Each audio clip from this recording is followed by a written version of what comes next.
से ही देश की शान है, आप ही इस देश की पहचान है, जहाँ मैं आपसे पूछ करते हूँ दोस्तों, इसी सरजमीन का नाम हिंदुस्तान है। शब्द को यदि हम देखें तो स्व मतलब अपना, तंत्र मतलब साम्राज्य, अपना जो साम्राज्य है वही स्वतंत्रता है।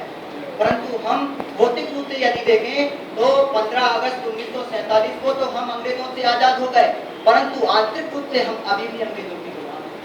अंग्रेजों के गुलाम क्यों हैं? आपके अंदर एक प्रश्न आता होगा, तो मैं बता दूं कि ना तो हमारी संस्कृति बची, ना हमारी भाषा बची, ना हमारा कानून बचा, ना हमारे कृषि जो चिकित्सा है वो बची, ना हमारा चिकित्सा बची, हमारा कुछ अपना नहीं बचा। यदि हम अपने प्राचीन काल में देखें तो लाला जी ने भी अपने सिर पर लाठी खाई थी, वो हमारा कानून नहीं था। और आज भी यदि दिल्ली के हम रामलीला मैदान में देखते हैं तो वही कानून हमको आज भी देखना पड़ता है। हम किसके स्वतंत्र? हम स्वतंत्र अभी नहीं हैं,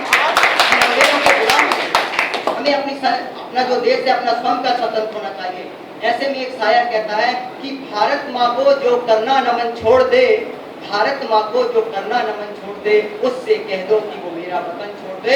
और जिसको परतंत्रता प्यारी है, स्वतंत्रता नहीं, वो यहाँ की बुद्धि में होना।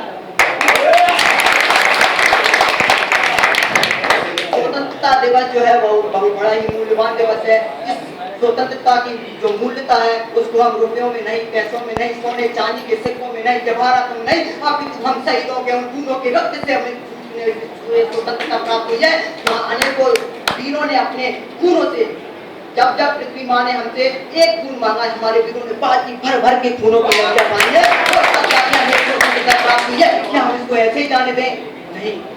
आज स्वतंत्रता शब्द का अर्थ किया जाता है, हमें कुछ करने देने की आवश्यकता नहीं है क्योंकि हम स्वतंत्र हैं, ऐसा लोग मानते हैं। परंतु आज जो देखा जाता है कि स्वतंत्रता दिवस के दिन स्कूल में जाते हैं, झंडा फहराया, ताली बजाई, लोगों के भाषण सुने, मिठाई खाई और घर आ गए। क्या यही स्वतंत्रता रह गई है? अरे ये स्वतंत्रता नहीं है। यदि स्वतंत्रता के सही को जानना चाहते हो तो उन क्या महिमाताओं से पूछो जिन्होंने अपने पतिदेव की षड्यंत्र किया, जाना है। अरे उन देवों से पूछो जो सोने के बिस्तर पे सोने की वजह नहीं किया, माँ बाप से पूछो जिनका सिर्फ एक सारा उन्होंने पत्थर का बोझ फूल के तले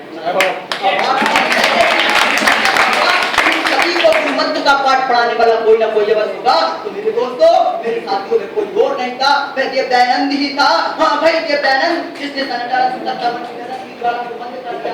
रानी विक्टोरिया ने अपने घोषणा पत्र में लिखा था कि हमारी प्रबलित है कि आप हमारी तरफ से भारत में स्वतंत्रता उद्योगों का प्रोत्साहन दे ताकि उनकी समृद्धि हमारी शक्ति होगी, हमारी शक्ति उनकी दुर्बलता होगी और उनकी दुर्बलता ही हमारा साधन होगा। इतनी बड़ी बात को सुनकर महर्षि दयानंद शांत नहीं बैठने वाले थे। उन्होंने शेर की तरह ठाड़ कर चिल्लाते हुए कहा कि मैं तो सुबह शाम परमपिता परमेश्वर से यही प्रार्थना करता हूँ कि यदि तुम काले अंग्रेज, गोले गोरे अंग्रेज कल जाना चाहते हो तो आज ही चले जाओ, और यदि आज जाना चाहते हो तो इसी वक्त हमारे देश को छोड़ दो। मैं तुम्हारी पराधीनता को ऐसे में उनके लिए बस चार पंक्ति कह सकता हूँ कि गुलदस्ते में झांक कर देखा तो फूलों की कमी निकली, गुलदस्ते में झांक कर देखा तो फूलों की कमी निकली, जब मरने की बारी आई तो कफन की कमी निकली, और जब लगे लोग समझाने तो पत्थर की कमी निकली, और मैं इस जमाने में आया तो वीरों की कमी निकली, मैं इस जमाने में आया तो वीरों की कमी निकली। इस स्वतंत्रता दिवस को की खातिर न जाने कितने वीरों ने, चंद्रशेखर आजाद, भगत सिंह, खुदीराम बोस इत्यादि अनेक वीरों ने अपने रक्त रंजित से सोचा है। हमारे एक शायर पढ़े हुए हैं, उन्होंने कहा कि नवयुवक यदि उठकर करवट बदले तो इस संसार बदल सकता है, केवल भुजा उठाने से जग का विश्वास बदल सकता है।